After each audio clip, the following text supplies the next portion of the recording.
we'll turn the time over to Curtis. Okay, so the question that's been posed is, what can we do with secondary water rates, if anything? Hopefully, all of you received the memo from Sean that kind of outlined some of the limitations of this spreadsheet. So when you look here and see the water usage, as it said in the memo, those are based. How'd you run this? Dial 9? Okay, well. I think that one's dial Then do I 9. need dial 1435? No, it's 279.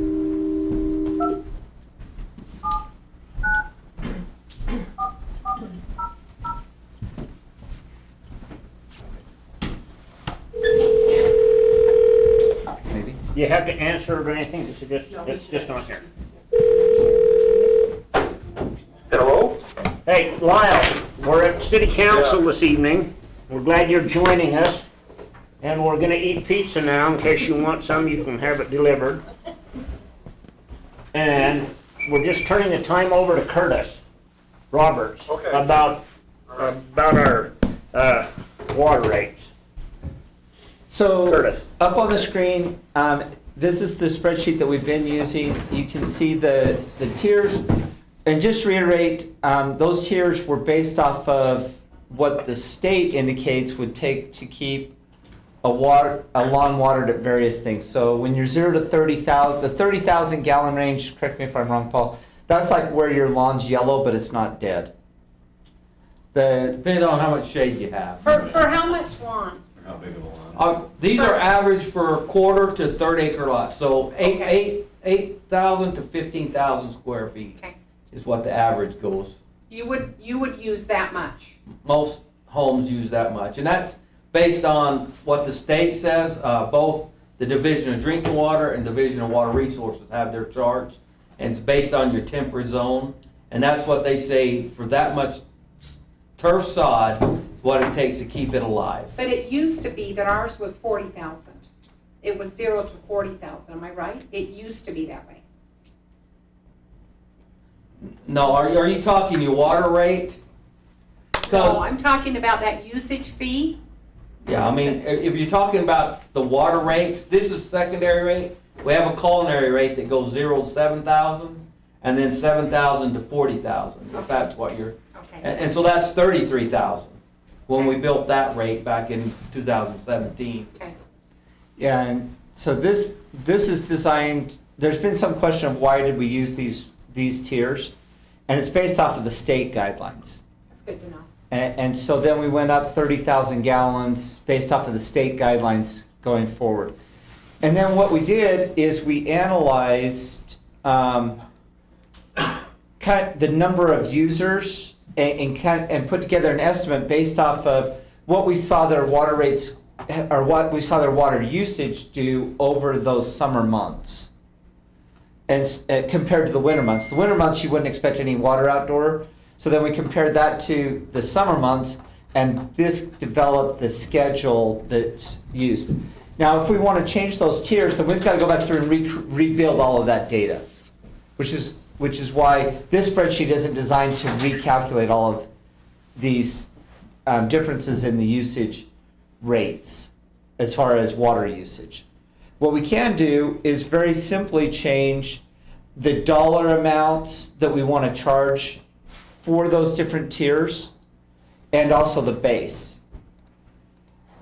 The goal in our system is we're looking to get, one, make sure we satisfy debt service coverage. Now, debt service coverage, the bank sets that, and that's to guarantee that they'll get repaid. And so they set a minimum of about 125% defined off of your operating revenues. And that's been calculated here. But we also know for a system, that's not really sustainable long term. It's kind of like watering your lawn at the bare minimum. It'll keep you alive, but your grass alive, but it's not going to look very good. And it starts having dysfunction later on. And so what we said is we want to have a rate of return that's more in around that 4% rate of return We can go down to 2, but that's really bare bone min. That gets down to that 125. So we shoot to that 3 to 4% rate of return on our assets, because what that does is it gives a rate of return that replaces the assets plus allows for inflationary pressures and some price escalation that tends to happen with different things. And so as you can see, when we get to the 142 debt coverage, we get down right at that 4%. So really, to have our system be sustainable, we're looking at a debt coverage ratio of 140 to 150, which keeps us in the return on assets of between 4 and 6%, which really becomes a sustainable system. It's a rate that can last for more than just 1 year. Does that make sense? So what I did here is I what's up? Lyle, Oh. you have something? Yeah, I had a question. Is this spreadsheet you're looking at something that you can send to me? Yeah, I Is can. that Excel spreadsheet that you're kind of Can you bring it been up on the working screen? on? Lindsay, can you bring it up on the screen? Are you on the live Facebook? Not a terribly good picture of that TV. Yeah, just a minute, let me get over on that. Maybe I can get on that. Maybe she could bring it up and you could see it. I can email it What I'm to you. wondering is if that's something that What's the email? sent to me, but, Tremontoncity.com. okay, so, Curtis is gonna email it to you. that'll be good.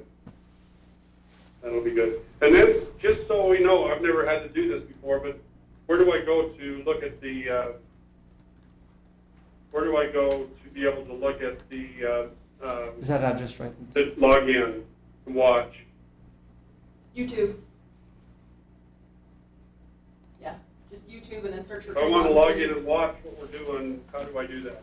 You don't have to log in, it's just YouTube, so just go to YouTube and then look for Tremonton City. Oh, okay, all right, I'll do that right now. Okay, so let me ask a question. We need 100% coverage to cover the bond.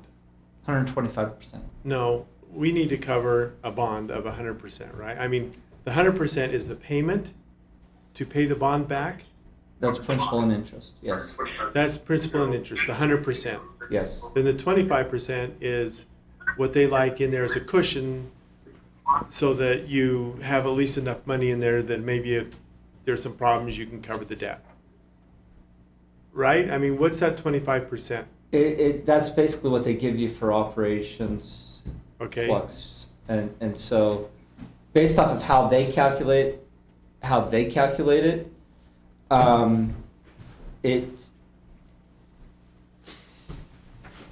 have to go back through, kind of explain what the debt coverage ratio is, because they basically go down to cash flow, so they factor out all the depreciation Mhm. and determine what your cash flows are to see if you're generating enough operating cash. Mhm. So what it does is it basically comes down to, they give you enough to where you can get about a 2%, 1.5%, 2% rate of return on your assets. So is what they're figuring. It's really a bare bones rate. All right. And that's why I look at it both ways, is because they're looking at it just from what cash you would generate to see if there's enough cash to make the bond payment. We look at it, are we generate enough cash to make the bond payment, but also replace the assets that have to be there in the future. And so is there a lifetime on those assets? In other words, would that be in 10 years from now, or what would that be? Yeah, it depends. What? It's, Can you ask? Hey, Lyle, could you press mute on your phone? There's the TV, isn't it? Nobody's behind us. That's the YouTube. Yeah, the YouTube's always like 4 seconds behind. I did. Oh, yeah, I sure can. Thank you.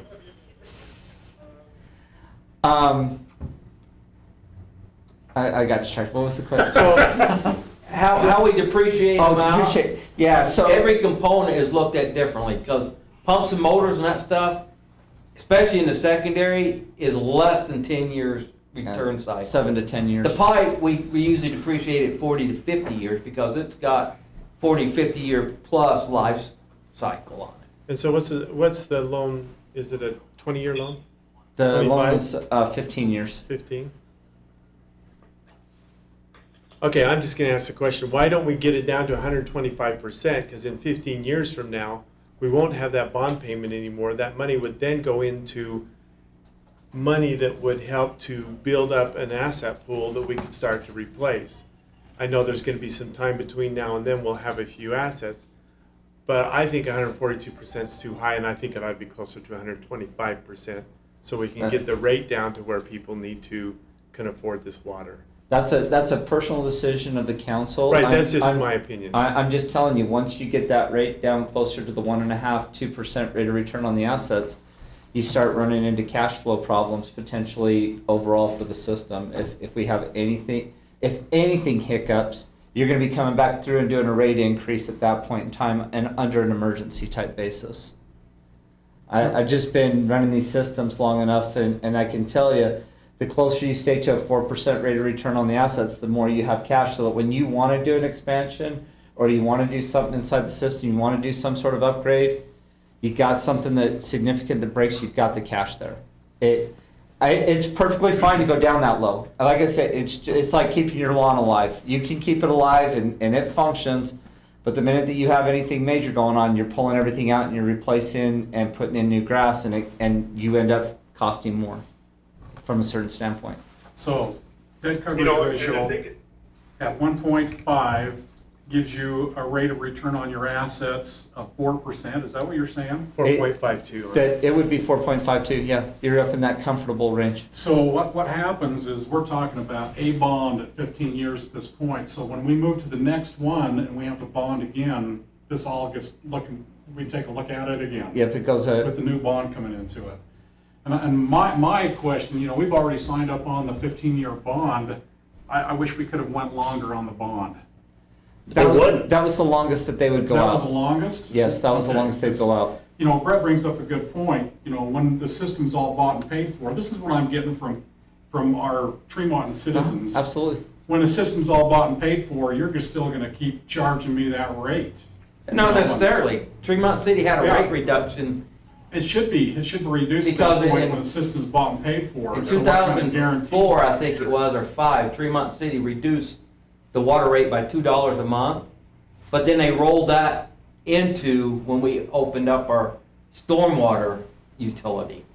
So the water utility lost it because we had retired some debt service, but we did start then charging a fee on the stormwater. And one more question, that's what's gonna So happen. it can do. Down the road, it'll roll into something else, and that's what It's the possible. argument is. So how does the culinary water income play into what we're talking about here? Because what you're talking about here is just the role of the secondary water and its assets, but we're using culinary water income to justify borrowing the money with the bank, right? Yep. It's also a seesaw.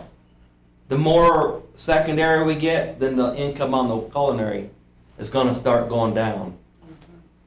And hopefully we've still got, even though we're not having to pay as much to produce that water, we still have to maintain the culinary system. It's a I think balancing the other act. thing that needs kind of taken into account here a little bit is, these are the bonds that we're borrowing on, but we also have all the new construction that is going to be, basically, the infrastructure, except for the delivery, is going to be paid by the developers. Once we get through phase 5 here, we're going to start seeing the developers are going to start providing the infrastructure, granted, except for the delivery. But, I think there's more here. I'm kind of along the lines of Brett just a little bit here. I think we got to be a little careful. And I've said this before, I think that what we need to be looking at is, and I'd like to know what the elasticity of this water is. Is it, are people going to you know, as the price goes up, are people going to balk and just not buy water? That's the risk we got to run into a little bit here too.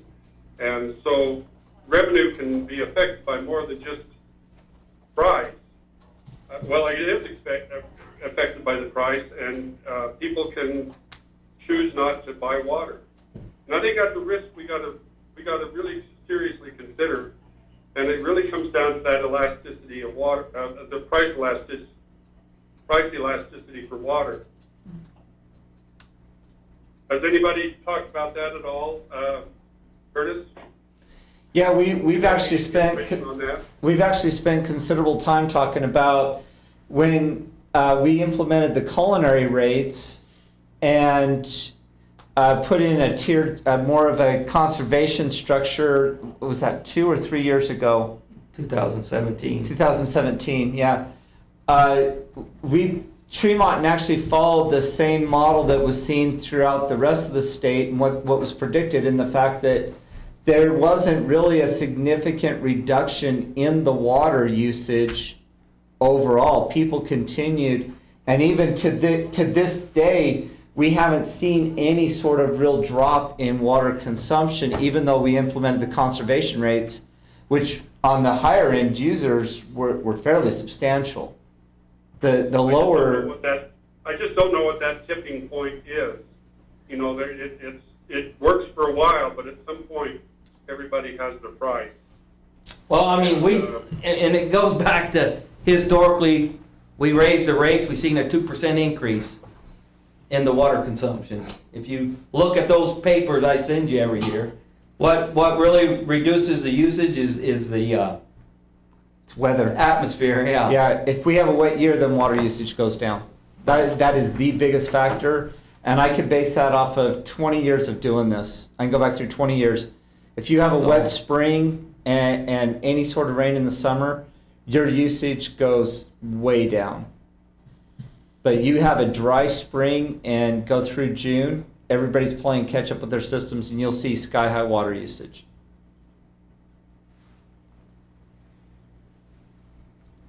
But it's a valid point. That's just the fact of how some of the elasticity works on some of the water. You may see a few that drop it, but there's a vast majority that they want their lawn green. Well, I just, you know, we're in uncharted territory here with the secondary water, and I understand that we've got the history behind us a little bit, but at some point, I just wonder where that tipping point is, and you know, and that it's just something that I think we need to be cognizant of. I guess is what I need. Well, I guess I'll speak. I'm confused because we want conservation, but if we make the water cheap enough that we can't afford to pump it and to put the system in, we haven't gained anything. I'm not saying that at all. My thing is, I gotta have water. It's a concern. It's a concern that I have. I mean, what? That at some point, you know, your revenue could be impacted by people balking at using water. That's all I'm saying. Absolutely. And we actually, like Paul said, we actually anticipate that some people could pull back, and that will actually result in some of the conservation that provides more water into the city for the development. Because right now, there's no more culinary water. I mean, that one's off the table. That's why we're going with secondary. I understand all of this. I'm not trying to argue against you. I'm just saying that this is a concern. It is. That's why I've got this spreadsheet here, so that we need to have in the back of our mind. literally all I've done here is change the base rate, and it's designed here to let you, if you want to play around with some assumptions, all we have to do is go over here to the input sheet. Right now, the only thing I've done is run a no base, a half of the base, and the current rate, just so we can see. But we can play around with dropping the price and see what it does, and get to a level that we're all comfortable with, because this is an approximation. This is a guide that's going to set out, And then we're gonna have to run it for a year or two and see how well the projections hold up. Because yes, there's some elasticity in here that we're not exactly sure of. And we still have some culinary effects that have to bear themselves out. And trying to project human behavior is beyond this model. I mean, Well, that's kind of where I'm at. I think you're right on the, giving this some time to, so we can learn and, know where this whole thing is going to be heading. So I agree with you there. I think this needs some time, and we need to probably readjust as we're moving along. So, and understand, we're all on board with Well, what we need. you gotta We understand all my drive with frustration, that. Yeah. city council. We beat this up for 2 years. We set our rate. Now, people complain, so we're coming back to it, but we're not moving anywhere. I don't feel. I just don't feel us moving anywhere.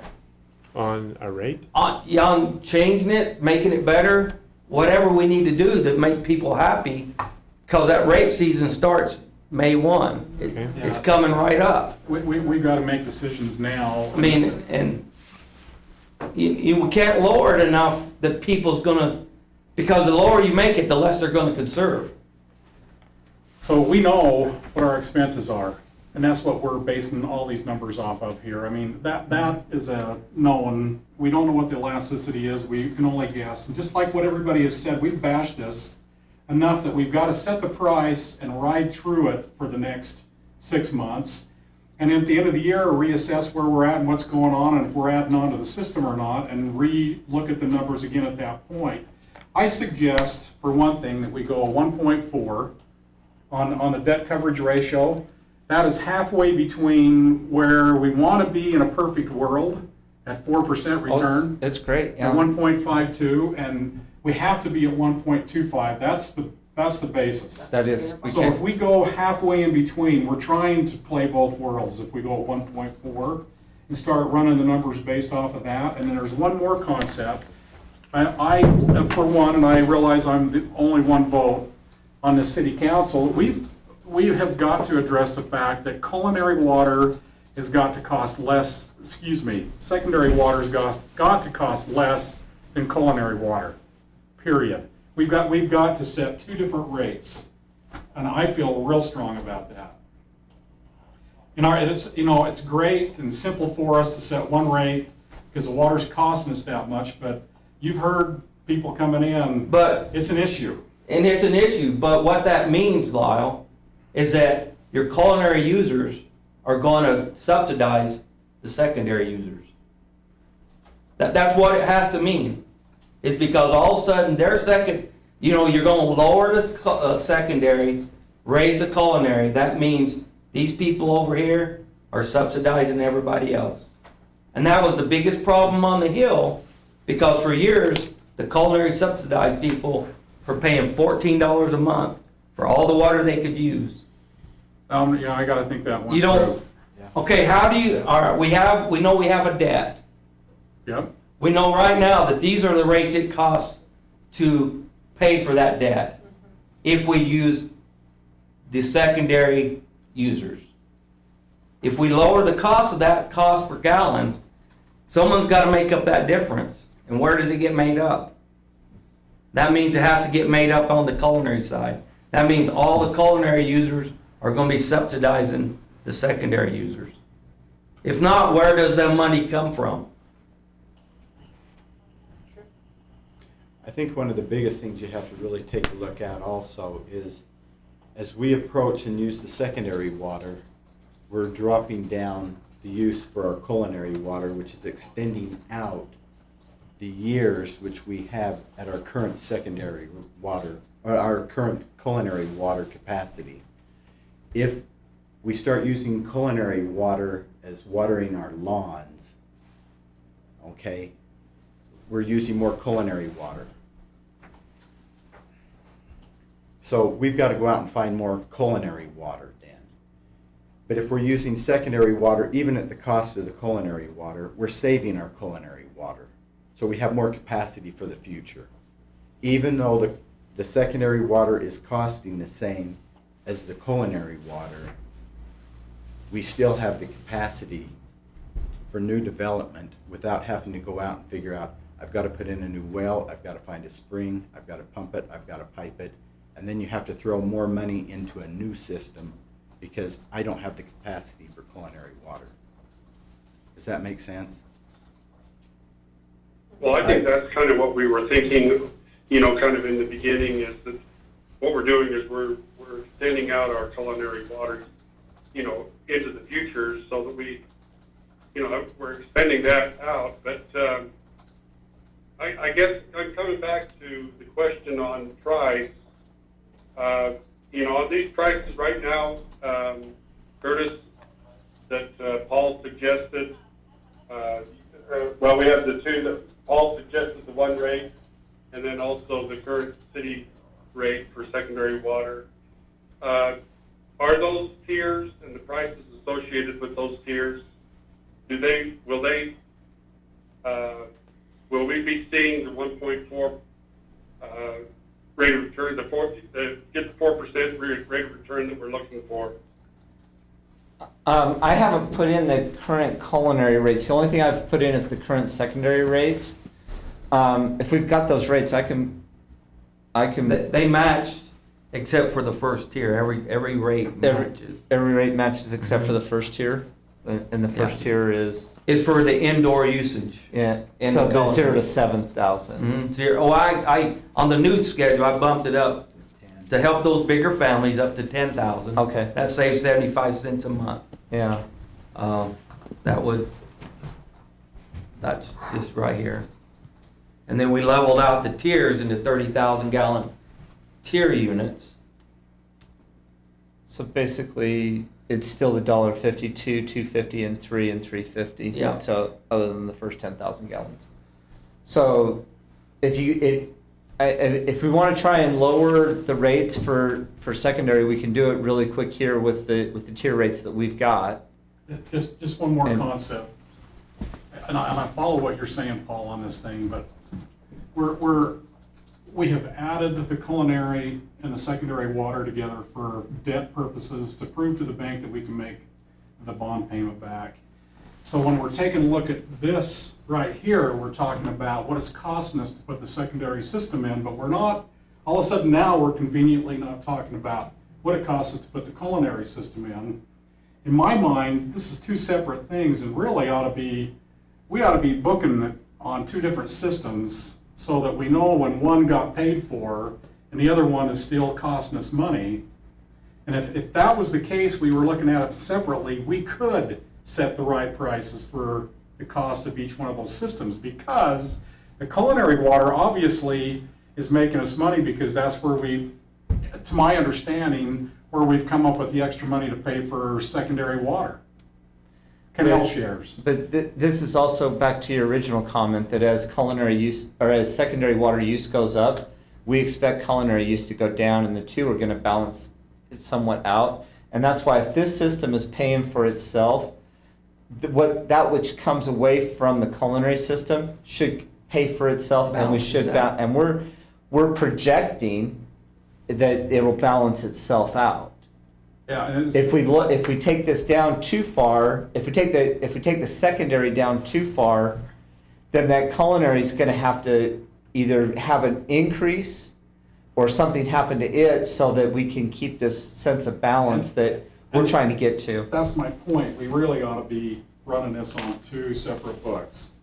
And so we're keeping track of when culinary is costing us more money or not. Obviously, it's making more money because it is subsidizing secondary and they ought to be split. And I understand for bond purposes, we have to put them together. But for us to be able to make decent decisions on what things are actually costing us. And we do track it on two different GLs. For the expense side of things, yeah. Yeah, because we know what we spend on the culinary. It's the 5170 account, and then we have the 5180, which is a secondary. So everything that's expense to it is separated out. The revenue that comes in is easily say, this is culinary revenue, this is secondary revenue. Because it does have a GL, but those GL numbers, the 51, are under one utility. Even though we know exactly what's going here and what's going there.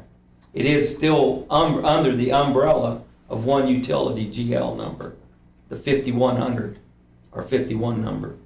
And so we should be able to track them separately and see what this is actually And if costing, you look and at- what we should be charging. As And if you- we're going along, yes, we'll be able to do that. And if you look at your budget sheet that you know, that you go through, you'll see the secondary account, the culinary account.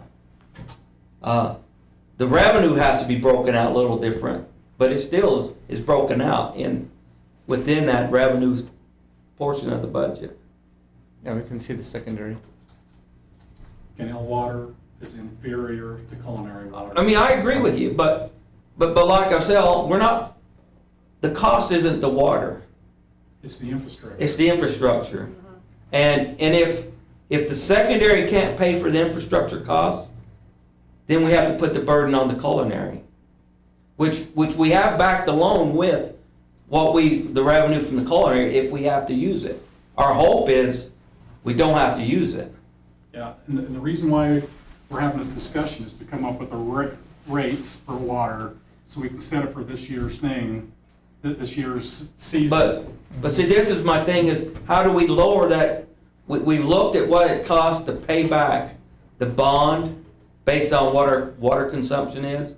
That's how we set the secondary rate. How do we lower that and still make our bond payment without subsidizing it from this user over here? That's my question. Because if we lower that, And see, that again, we don't know until we go through a season. So what rate do we set it at? That's the whole Yeah, problem. and so, yeah. What rate do I we mean, set? that's That's what why, we're talking about, is are we gonna charge the same rate for both, or do we have a different rate? Isn't that what we're really talking about tonight? I think there's a valid That's question. the final decision. and so that's why I kind of said, here's a one rate system. So as people move off of culinary on the secondary, they don't have to adjust their budget. They know how much per 1,000 gallons it costs them. Do I think they will reduce their usage? I really don't think so. I don't either. I think people like their lawns. If they're already paying that, and that's what they've already more or less been paying in the culinary, because it's all been the same rate, they're gonna be used to paying it.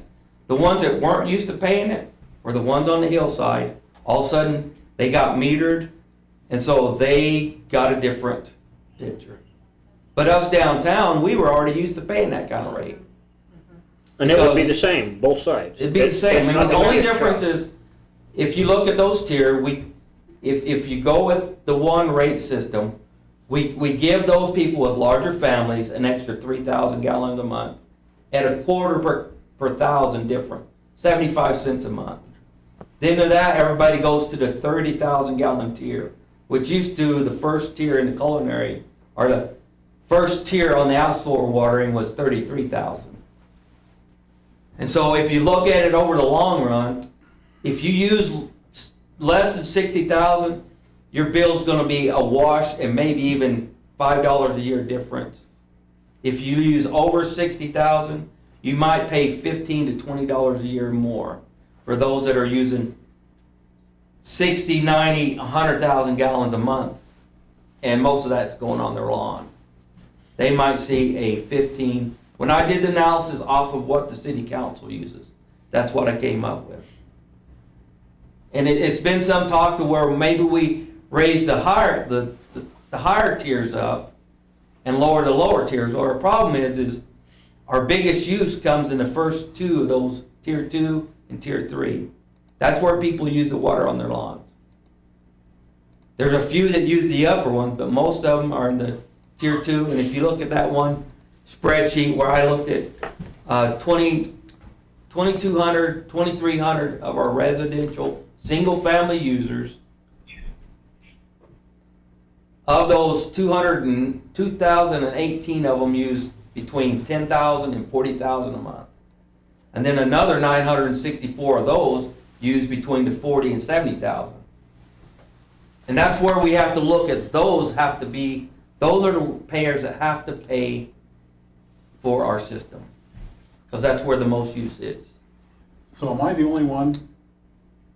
Is everybody else okay with charging the same rate? Really, I mean, we can be done with this discussion if I'm the only one. I'm good with it. I mean, I wish it could be lower, but I don't understand how it can be lower without raising the culinary to Make it subsidize it. different. Yeah, I think we're gonna be on KSL before we get done charging the same price. I think it's gonna be a What do you bad, guys think down here? bad position. I on guess, Tremont I just City. need, I mean, I don't make those decisions, but we just need to know, at what point do we charge all the culinary system to pay for the secondary? Cause am I not seeing that picture? Yeah, it comes back to the elasticity that we don't know. Lyle? Based on the prices that we just, the false prices or the Tremonton City prices, based on those prices, are we covering the 4% return that Curtis is asking for, based on those prices? With the one rate, and you could go all the way down to no base, you'd still cover the 4%. You'd still be in the safe zone. At those prices on those different tiers? Yeah. Now we can adjust those tiers lower, but you're probably going to have to go back through and either charge a base, or you're going to have to raise something on the culinary side. From a standpoint of billing and everything, is it an issue if we go with the two different price structures? No, that's what we're doing right now. Standpoint of billing. I mean, that's what we're doing right now. We have a culinary structure and a secondary structure. Is that a problem if we have the two different forms of billing? No, that's what we're doing right now. Yeah. Shari's got it in place. Is secondary less than culinary on the current system? No, secondary actually is a little bit more than Yeah, culinary. that's the rub. This would bring them all in line Yeah. The one rate would bring everything even. and make it even for the tiers. Because the first tier in secondary is not used indoor, we hope. If it is, we got problems. Right, Rick? Yeah, definitely. And I just try to oversimplify, okay? As a consumer, I'm okay paying for secondary if it doesn't cost me anything more than what I'm paying now using culinary. And so that's the only reason I went. I mean, and The that's my is- thought is, we get rid of that secondary base, which is $10 a month, because then water's water. And we're not penalizing someone or whatever, because then if you have your own source, which you have a well, several people have wells that aren't impacting the culinary system, which is great. That's what we want, is we want to grow the community, and without culinary water, we can't. Well, then that takes away that little bit of a factor that just because you have it in front of your house and you choose never to use it, because you have your own well, or you don't use much water, and you're gonna pay that differential rate for the culinary, then it doesn't cost you anything to have that pipe in front of your house. But if you ever choose to, it's there, and you can start. So with this no base system that you put in there, my question would be, are people paying more per year, or are they paying the same or less? And so can someone on a fixed income with this new system, we can say to them, you're not going to see any increase in your bill? They will, with this rate, they would see no increase in their bill. Just because it goes in front of your house, you don't get that $10 a month. Because really, that was the only difference if you look at the majority of those tiers. Was it $10? Was the $10 a month, because you're already paying $1.50 per thousand on that second tier on culinary, and that's what that tier was costing you on secondary. So it was a wash across. Do you So I think? did a little quick calculation here. If we've got a standard lot in Tremonton, probably, and I know this has all been worked through, but I apologize, I've kind of worked this through in my own head a little bit. And say there's about 0.2 of an acre of grass, and if we look at two acre feet of water on that, which is typical for sod, we're looking at about 26,000 gallons of water. That doesn't even break past that first tier, at least in my quick calculation here. Does that sound right to you, Paul? Yeah, you'd be in that first irrigated tier, the 0 to 30 or That's 10 to 40. That may be the typical lot in Tremont, about 2/10 of an acre of land, of sod, garden of whatever. And if that's the case, we're not even breaking past that. What the big difference is going to be is some of those heavy water users, and they're going to, we're going to be looking at, encouraging them to conserve as much as possible, clearly charging the higher prices and everything. And if what we're trying to do here is we're trying to maybe get through this first year and, we're going to know a whole lot more in November than we know right now in terms of how this is all going to shake out. Maybe I'm okay with the idea of just a one rate thing, right, for the time being, but with the idea that we maybe need to look at this a little more serious once we have more information in November. That's just I don't know that we can look at them any more one seriously, person's opinion right now. but we can look, I think Lyle's a good idea, is we put this rate in, just like all of us have said, and then we address it again in 6 months when we have more information and see how things are gonna work. Oh, and you know what I love about it, Paul, and one of the talking points that I can use is the fact that we've already considered the young family, or the large family. You've made some adjustments for that in their favor, right? Yeah. To me, and then people need to decide, do they want yellow, or do they want green, or do they want to start landscaping their area to be more of a dryscape? So there's choice here, and they get to decide, what they want to do, which we all know that. But Just one more. So the usage rates, the tiered levels on culinary are different than the secondary, right? Yeah. And so they get penalized if they use more culinary than they do secondary. That's the only difference we've got going on here, right? Not really, because the first tier is for indoor use. Okay. Then it goes to the second tier on the culinary. It goes then it goes 30,000 gallons and 30,000 gallons.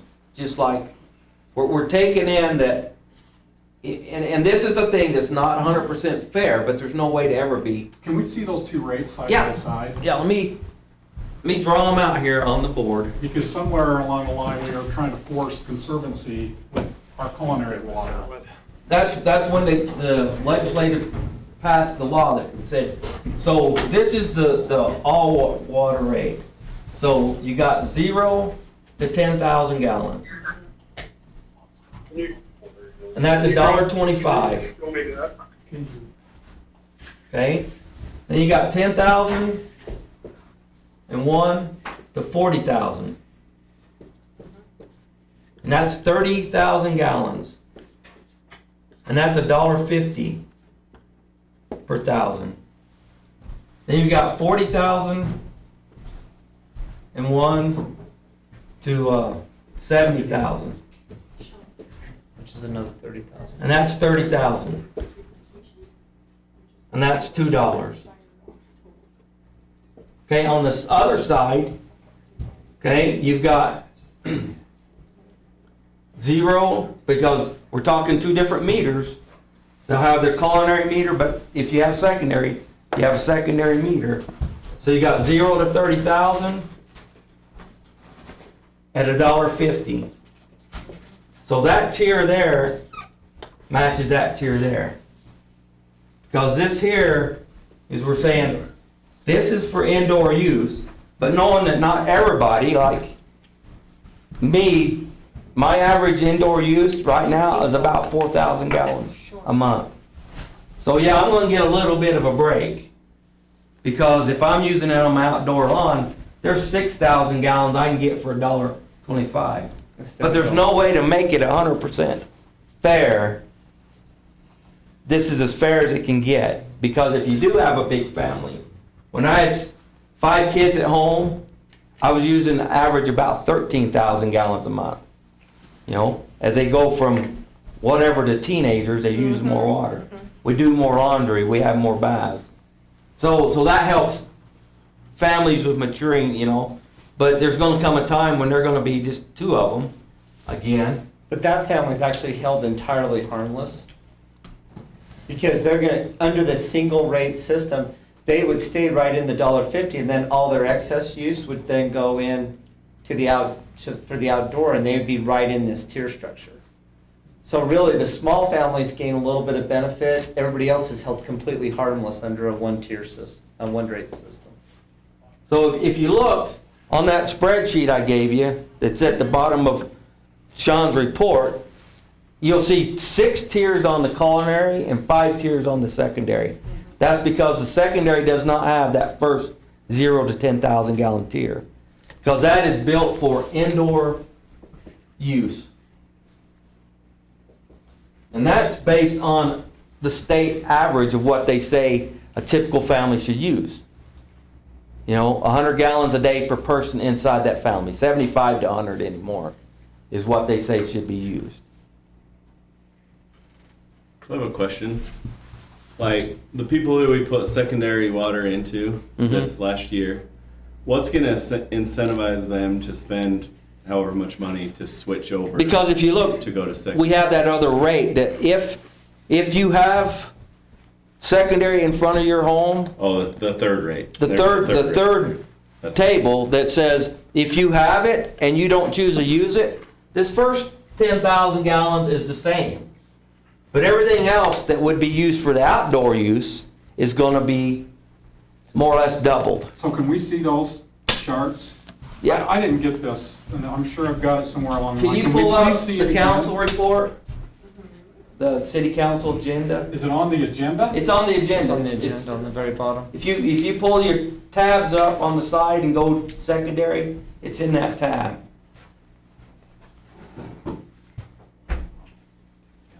At the very bottom?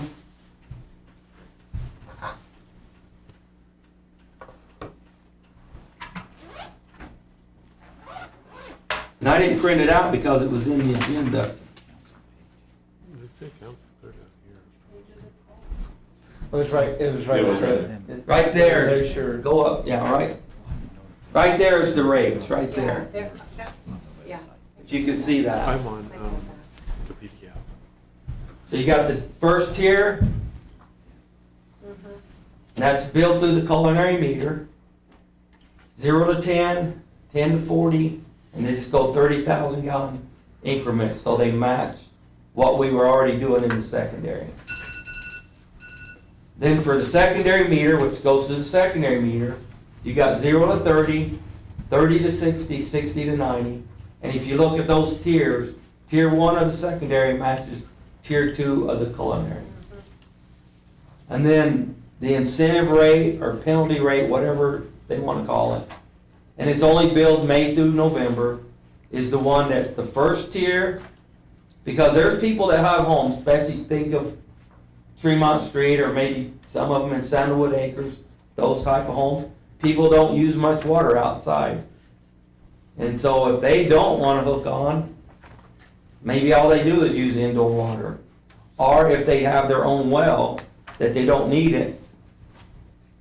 But if, So that's the penalty. that's a penalty, that's the, If the secondary is in front of their house and they choose not to hook onto it, they're paying 3 instead of 2, and they're paying $4.50 instead of yeah, $2.50. that just gives them the incentive to hook to the secondary because that is the water for the outdoor usage. So I guess in a nutshell, it is cheaper than secondary. Secondary water is cheaper than culinary, if you put that. Yeah, use that way. Because our goal is to get our city on secondary. That's our goal. Yeah. And if we don't have an incentive to do it, then no one, I mean, believe me, we know that culinary is easier to water with. We don't have to have a filter. But you're supposed to have a backflow preventer, which if you look at the cost of that, and the yearly maintenance in that, it kind of offsets what that filter is gonna cost you. But you can also choose just to drag a hose and water up the holes also. But And I can keep pouring culinary water on.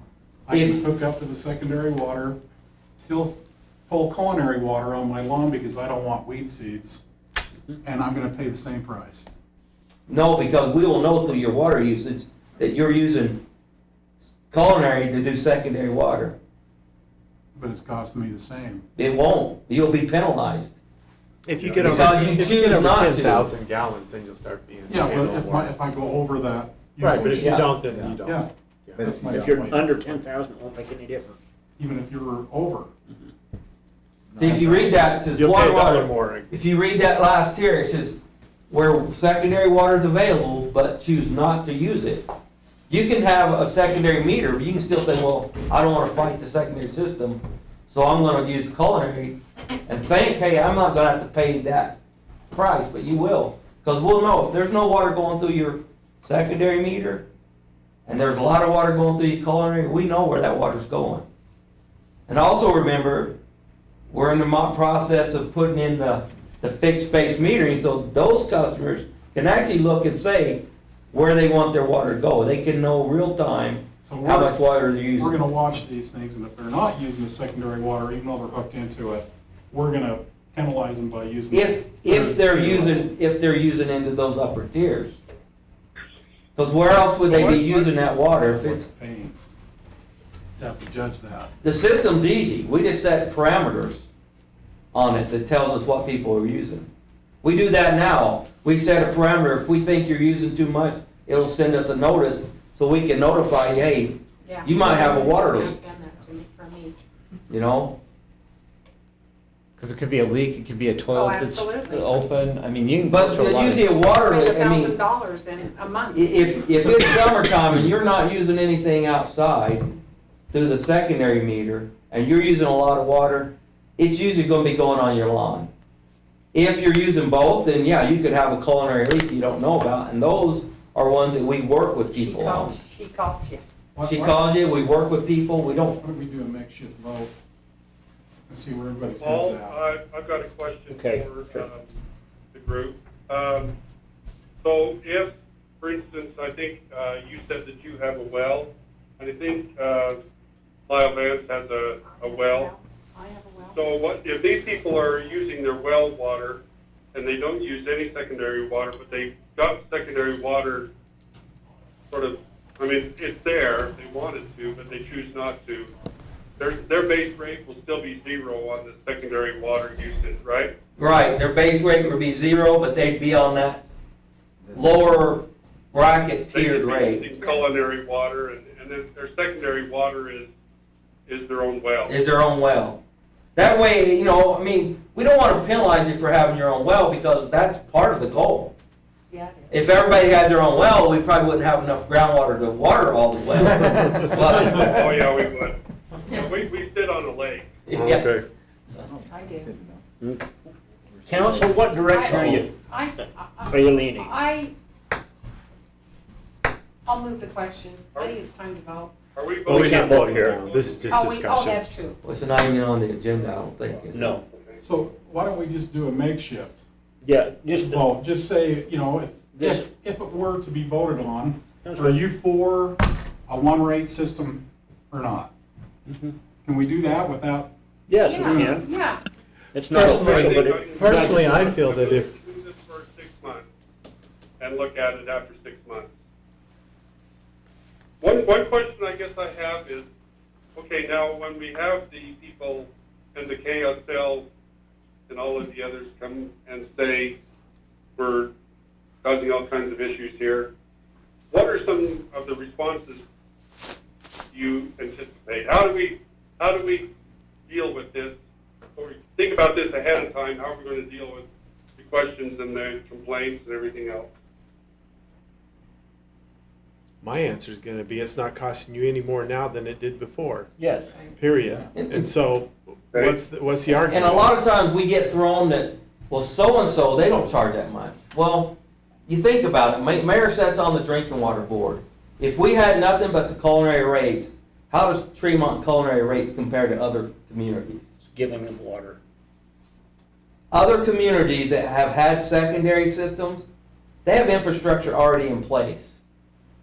That's why Tremont City, that's why our culinary can be as cheap. If we were to go put in a new culinary system, our water bill would probably be minimum $70 to $80 a month.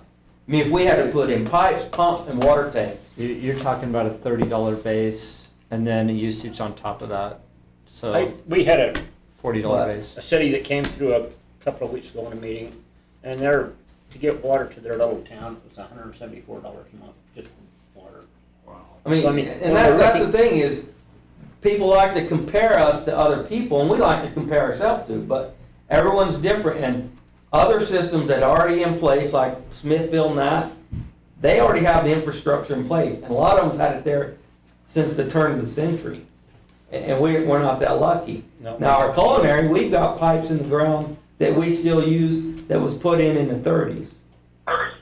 You know, They need to be storage replaced. tanks that were built in 1934, 39, 79. And so those pieces of the pie are already paid for on our culinary. It's just getting as much life as we can before we have to replace them. That's the hard part. Well, that's something I hadn't thought about, is that our culinary probably is a little cheaper than Because others. the infrastructure's there. Tons cheaper. But we still have to collect money because sooner or later, it's gonna have to be replaced, pieces of it. So I like Lyle's idea, kind of a direction. So for a makeshift vote that doesn't have any direction but to give direction, Uh-huh. all those in favor of having a one-rate system for both culinary and the secondary system for the next 6 months, what would you vote? If it's not costing I'll me more vote than I yes. am now, I would I'll vote vote yes. I would vote yes. Yes, and Lyle's yes. I would, if it's Okay. not costing me any more. Okay. That's the I'm the- direction. I'm the only nay. Okay, that's unofficial, but that's the direction we'll move in, okay? So you want us to put on the agenda for a vote? Yes. Do you need Yeah. more? So I have one more question. Sorry. Yes. Go, Lyle. I have more questions when I'm away from there than when I'm there. So as we go along here, we're really kind of figuring out how we're going to pay for this bond and everything. But as we go along, we're going to be bringing on this newer development that's going to have the infrastructure already in there. So we're going to be spreading these costs out over more homes, more yards. Do you, Curtis, anticipate that the rate, I mean, we may be able to, or could we possibly look at lowering the rate as we start going down this road a little further and start bringing on this new development? Well, I think every new variable that we add in is just going to be a factor where we go back through and redo the calculations and evaluate it as it situates and what the projections indicate. So I can see evaluate, and I can't promise that it'll lower it. I'll just say that I'm totally committed to reevaluating constantly to make sure the rate that we're charging is fully discussed with the city council and then deemed fair and reasonable based off of multiple phases of discussion. I think it's a good move. I have a question. Okay, so this gentleman that comes, that we know is up on Radio Hill, that comes, he's leading that whole entire community up there. And he brought to the council recently a city, and I don't remember what it was, but there was a city that he said, well, such and such a city and such a city, and it's just like you said, what are those cities? And what is he telling? What is it a fair comparison? Well, I mean, every city's different. I know. Where their sources are, what the infrastructure. I mean, I have, and I sent it. Yeah. I sent it to the city council, a rate schedule that showed what other cities charge. Right. And then, there's very few of them that actually meter right now. That'll be changing in the future, but there's very few of them, and some of them have a cost per irrigated acre, like shares. But I sent that, look at that list, and I will tell you, and, I could probably do some research and tell you how long their system's been in place. But every system's different, the infrastructure they have is different, their sources of water are different. I mean, we're at a disadvantage. Our source of water is the Bear River Canal, which if you flood irrigate, it's a great source of water. But if you sprinkle, it's not the best. You know, it doesn't come out of Pine View Reservoir like Weaver Basin water does and Pine View water, which means it has a big basin that it allows it. And it's some more pristine water because it's river water. We don't have that source of water. Right. It ends at Brigham City. So just to finalize, these rates that are up here on this chart get us to the 1.52 BCR. Actually, it'll, the way that the way this is structured with no base, it'll take you to the 3.9% rate of return on assets and 1.4 debt coverage. Okay, Are you good with that? I'm good with that. Okay. Because this is falling in line with everything that you've got here on this chart at 1.4. At 1.4, yes. Okay. And then we will adjust it, not necessarily adjust it, we will look at it in depth again after the season's over. We'll just. And that's what the plan was to begin with. We anticipate we're going to constantly evaluate this because water is the issue right now. I mean, I've said it before, water in and water out is what makes a city. Everything else is ancillary. Okay. Thank you, Paul. Well, So- thank you. We Anything appreciate your else for us, time. Curtis? I mean, like I said, anything that we'll try and build in any other analysis that you want into this. The idea of bringing them both together is something that we actually discussed. We decided not to for this one, but it's something that we can definitely consider. Let's As we let it get more ride here, information. we have consensus here, let's let it ride, put it on the agenda, and then we'll reevaluate after we see what things happen. What did you mean by bringing them both together? Well, Lyle said Roger, he wanted to consider both of them together separate. It's something that we're not prepared to do and probably not prepared to do before we adopt the rate. But as we come into the fall, it's something that we definitely can do because then we'll have full construction costs, we'll have full number of hookups and where things are going. Usage. And we'll have a lot better, we'll just have more pieces of information. We're never gonna make the people on the Hill happy. No. Never. Well, if I go from $14 a month That's what to I'm this saying. could be 100. Impossible. Some of it was. I mean, It's no. impossible. And anybody who goes through the metering process, like Paul said, the legislature's mandated that by 2033 or it's way out there. But when those things come into place, there's a lot of people who are going to be unhappy because they're going to go from a flat usage fee of 5, 10, 15, 20 bucks a month to $100 to water their culinary or water with their secondary water. Well, and then we have a governor who is asking us to conserve, and within, I don't know what year it was, 2022 or whatever year it is, we have to show, right, that we are conserving. Is that right? Yeah, that's his 2050, and he wants 25% reduction. That's right. It's 2050? I think it's 2050 somewhere, Oh, I was 2040. sooner than that. Anyway, but they were Okay. wanting 25% reduction. Right. By the way, next council meeting, I invited the Bear River Project, Division of Drinking Water. Water resources. Water Resources to come and do a presentation relative to the Bear River Project and how that affects Tremonton City and how that will essentially flow through our city or be constructed through our city. Well, we ought to have the Utah Rivers Council come and present too, to balance things out. They're coming down. Okay. Thank you. That was Thank you, great. appreciate it. We have a 5-minute break here, guys. And that pizza's getting cold. I know, you're too far